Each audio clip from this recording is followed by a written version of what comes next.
Matanda na nanay mo tapos bibigyan mo ng baso as surprise gift. May pinag-aralan ka ba o sadyang bobo ka lang? Hello mga kaget ko, sa mga nanay dyan, mama, mami, binabati ko po kayo ng Happy Mother's Day. Especially sa nanay ko, sa lola ko, sa kapatid, tita, pinsan, kamag-anak, kaibigan. Ginawa ko po itong video dahil mayroon ako i-share sa inyo. Matagal na po ito. Kung saan nagsisimula ako na mag-post ng aking mga video, meron akong deliver. Meron kasing kaming client na sabi, "Sir, pa-deliver naman po. Meron po kasing umorder sa akin para daw sa nanay niya ngayong Mother's Day. So, na-deliver nyo po, paki-videoan naman po na na-receive yung item." So, sa madaling salita, isa na deliver ko po, i-send ko yung proof of deliver. At ang sabi ko, "Ma'am, okay lang po ba i-share ko po yung video sa aking page para naman po sa endorsement ng aming delivery service."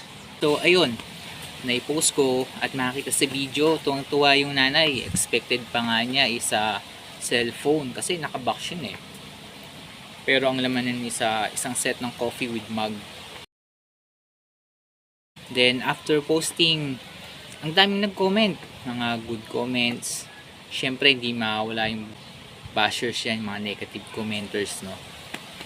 Merong isang comment dito, ang sabi, "Matanda na nanay mo, tapos bibigyan mo ng baso at as surprise gift. May pinag-aralan ka ba o sadyang bobo ka lang?"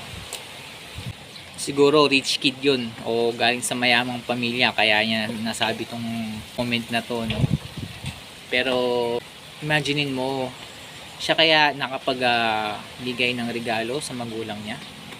Hindi niya kaya na inisip na effort yun ng anak para sa magulang. Tapos basta-basta ka na lang magko-comment ng ganun. 'Di ba? Hindi mo naman alam yung storya ng tao. Hindi mo alam kung ano yung kalagayan ng tao. Pero at least yung tao na yun nagbigay ng effort, oras, panahon, gumastos. Malay mo yung nagregalo pala na yun breadwinner ng kanilang pamilya.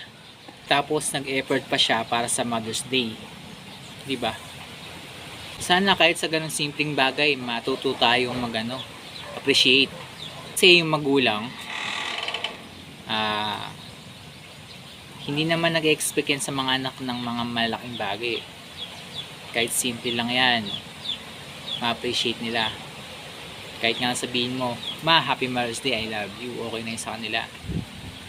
Bonus na yung nag-aabot ka sa kanila ng pera, i-treat mo sila o bibigyan ng regalo. At sana kahit hindi Mother's Day o kahit walang anong okasyon ay maipadama natin sa ating magulang na special sila. So ayun lang po, muli mabati po ulit ako sa inyo ng Happy Mother's Day. Keep safe, ride safe, have a nice day.